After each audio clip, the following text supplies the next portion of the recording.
new Netflix show, Maniac, and specifically its representations of mental illness. I think the show does a lot of interesting, good things, especially in regards to showcasing characters that have mental illness and putting them at the forefront of the story. But I also think that it has a few problems. So I'm going to go into a little bit of what those problems are and how a show should approach characters with mental illness in a better way. The stigmatization of mental illness has been really tied to cultural understandings of it even since people first began to study it. For example, women were seen to have lunar-influenced hysteria that was part of their inherent weakness as women. PTSD was originally seen as a weak man's inability to cope with trauma instead of a legitimate treatable illness. And while understanding of mental illness has come a long way since the 50s, there's still a lot of problems in the way that it is represented in the media and thought about by the average person. In more recent times, media portrayals of people with mental illness has tended towards more violent or unstable portrayals. So think of the Joker from The Dark Knight or Hannibal Lecter from The Silence of the Lambs. So looking at this new show through this historical lens, knowing that portrayals of mental illness has been very problematic for a lot of history, we can notice a few things. According to a study from Ma et al. In 2016, mass media consistently portray people with mental illness as inadequate, unlikable, and dangerous. And this stigmatization really contributes to prejudice and discrimination against these people, which has real-life effects in everyday life. This can mean job discrimination, housing discrimination, and interpersonal discrimination. The show has two main characters. One is named Owen. Owen is diagnosed as a schizophrenic, and he has occasional delusional episodes in which an alternate version of his brother visits and warns him about patterns in the universe. He sees strange signs, thinks he has to save the world, and becomes paranoid that people are monitoring him, which are all classic symptoms of schizophrenia as classified in the DSM-5. In the first scene, he's being interrogated by a lawyer who asks him if we can trust what his version of reality is, and Owen looks at this glass of water that's sitting on the table and it starts to shake. And the audience is kind of aware that this isn't really happening, but that he's just seeing this. A few other instances like this kind of contribute to the sense that we can't really trust what Owen is seeing, even when he's taking his meds, that his point of view is unreliable. The show even inadvertently stigmatizes therapy and other treatment options by concluding with Annie, the other character whom I'll talk about next, breaking Owen out of his psychiatric hospital, which shows the viewer that he actually doesn't need treatment. Treatment centers are bad, scary places. So it sends a lot of kind of mixed and confusing messages about whether or not people with schizophrenia need treatment or should be locked up, or whether or not people with schizophrenia can be trusted and can live independent lives. The other character, Annie, also represents a flawed representation of mental illness. She struggles with a substance use disorder. She's addicted to a pill that allows her to relive the death of her sister.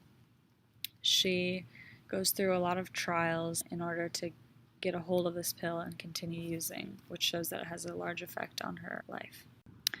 The representation of Annie is problematic in that the viewer sees her backstory, which is the death of her sister, as having been the catalyst to lead her into addiction. And so this shows us as a viewer that substance use disorders are only okay if they have a sad enough backstory that we can excuse this behavior. The reality is that substance use disorders are extremely common. According to a 1999 study by Link, Phelan, Stuev, and Pesco-Solido, the rate of substance use disorders is much higher than that of other disorders in terms of stigma. And for this reason, a range of depictions in media would have a positive effect on public opinion. So a character like Annie could really actually help influence positively people's opinions of people with substance use disorders if she were shown to be a likable character who struggled with substance use disorder and did not have a sufficiently sad backstory. So, or struggled with poverty and turned to drugs, something that isn't as often shown in a sympathetic viewpoint in media. So I want to end just by saying that Maniac actually, in many ways, represents a shift in the way that we have begun to think about mental illness. Just the fact that it's completely based around two main characters who are likable and whom the audience roots for, that also have mental illness, is a very striking and important moment. The fact that neither of these characters are supposed to be bad guys is a big deal, and probably would not have been made just even a decade or so ago. Its efforts to try to combat stigma by presenting its characters in a humanizing light should be deserving of praise. However, probably in part because it's a show produced by Netflix, which is a huge corporate entity aimed at reaching millions of people and making millions of dollars. At times, Maniac has to further its storyline to the detriment of a kind of more nuanced and complicated depiction of mental illness. In part, it actually ends up increasing stigma and furthering some negative stereotypes on mental illness.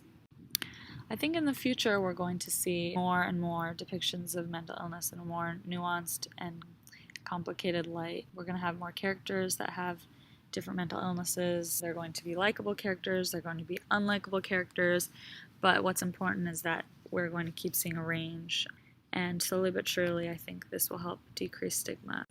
It's also important, however, to call out inappropriate or reductive tropes in media, especially because storylines, TV shows, and movies are one of the largest sources of information for most people.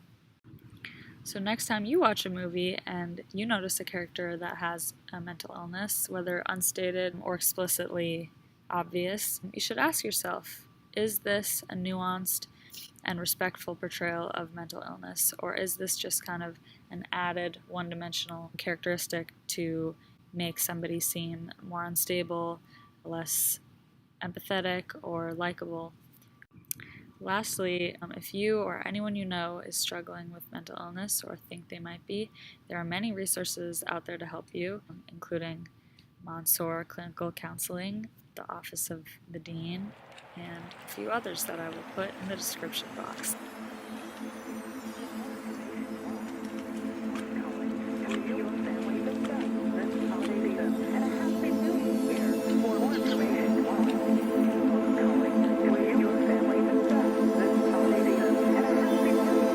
Yeah.